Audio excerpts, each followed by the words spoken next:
الحمد للہ رب العالمین والصلاة والسلام علی اشرف المرسلین وعلی آلہ وصحبہ اجمعین وبعد اعوذ باللہ من الشیطان الرجیم بسم اللہ الرحمن الرحیم علم اللہ انکم کنتم تختارون انفسکم فتاب علیکم وعفا عنکم صدق اللہ العظیم۔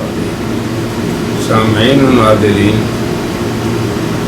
قادیانی الحادی نمونوں میں سے 25واں نمونہ ہم نے پچھلے مجلس میں بھی کچھ ذکر کیا تھا، اور وہ یہ آیت سورۃ البقرہ کی 185 ہے۔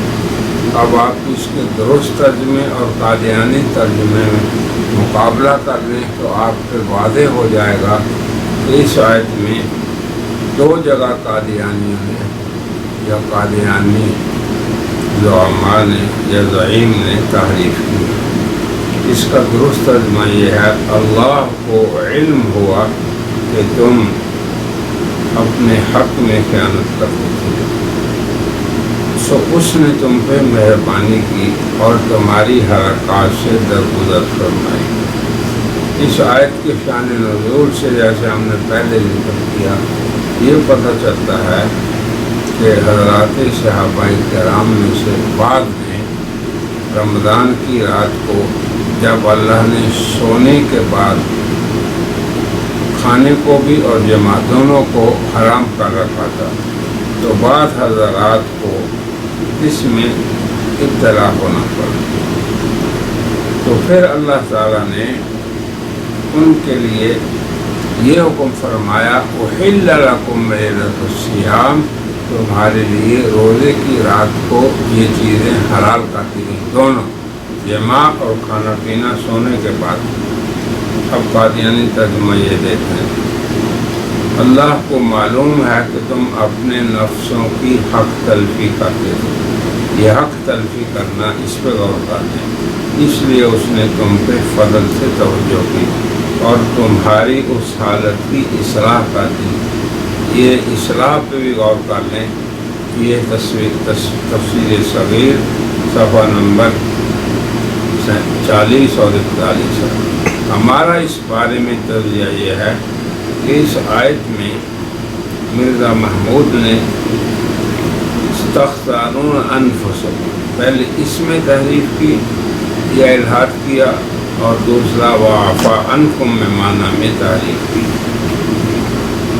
کیونکہ اختیان کا صحیح معنی ہے خیانت کرنا، جب مرزا نے اس کو معنی کیا حق تلفی کرنا، اور عفا عنکم کے دو معنی ہیں، گنجائش دینا یا گناہ معاف کرنا، تو مرزا محمود نے اس کا معنی اصلاح کیا، تو یہ مرزا کے تحریر کردہ معنی لغت اور ائمہ مفسرین کی تصریحات دونوں کی روح سے غلط ہے۔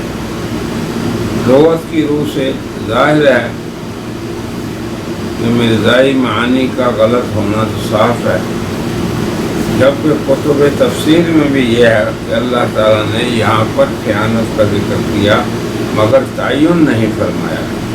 اب آیت کے سباق و سیاق سے معلوم ہوتا ہے کہ وہ خیانت جمع تھی۔ پھر یہاں دو قول ہیں، اللہ تعالیٰ کو معلوم تھا تم عشاء کے بعد جماع کرنے اور ایک بار سونے کے بعد اٹھ کر کھانا کھا کر معصیت کا ارتکاب کرتے، اور جو اللہ اور اس کے رسول کی نافرمانی کرتا ہے وہ اللہ اور اس کے رسول کی خیانت کرتا ہے۔ اللہ نے اپنے فضل سے یہ دونوں حکم منسوخ کر دیے، تو جب منسوخ ہو گئے تو پھر اللہ تعالیٰ کی طرف سے یہی ہے وسعت اپنے بندوں کو دینا، اور فتاب علیکم اور بندوں کو معافی کر دینا، اور وعفا عنکم۔ پھر آگے فرمایا فالآن باشروہن، تفسیر قرآنی نے یہی معنی بیان کیا، علم اللہ انکم کنتم تختارون ای تخونون انفسکم بالجماع لیلۃ الصیام وما ذلك وكذلك لعمر وغیرہ، حضرت عمر وغیرہ کے لیے یہ واقعہ ہو گیا۔ اور پھر وہاں حضرت صلی اللہ علیہ وسلم کے پاس آئے اور اللہ کی طرف سے انہیں معافی مل گئی، قابل توبتکم وعفا عنکم۔ اذا احل لکم، یعنی اللہ نے تمہارے لیے اس عمل کو حلال کر دیا۔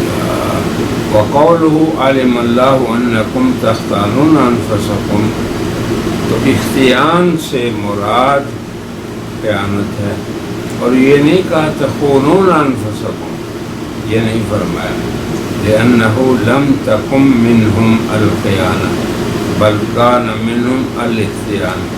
اور اختیان کیا ہے؟ کہ انسان اپنی شہوت کے لیے متحرک ہو اور خیانت کی تحریک کرے، اور اسی طرف اللہ تعالیٰ نے اشارہ کیا ان النفس لامارۃ بالسوء۔ تو یہ ہم نے موضع الحاد کی بھی نشاندہی کر دی۔ الحمدللہ، اللہ کا شکر ہے کہ ہم اس آیت کے بارے میں جو بیان کرنا چاہتے تھے وہ ہم نے بیان کر دیا۔ اللہ تعالیٰ قبول فرمائے اور ہمیں سمجھ عطا فرمائے۔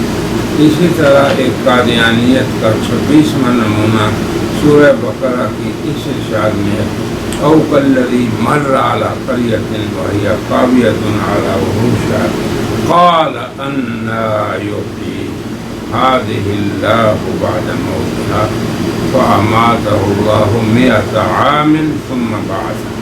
یہ سورہ بقرہ کی 259 آیت ہے، جس کا ترجمہ یہ ہے، یا اس شخص کی مانند جس کا گزر اس بستی پر ہوا جو منہ کے بل اونچی پڑی ہوئی تھی، تو کہنے لگا اسے اس کی موت کے بعد اللہ تعالیٰ کس طرح زندہ کرے گا؟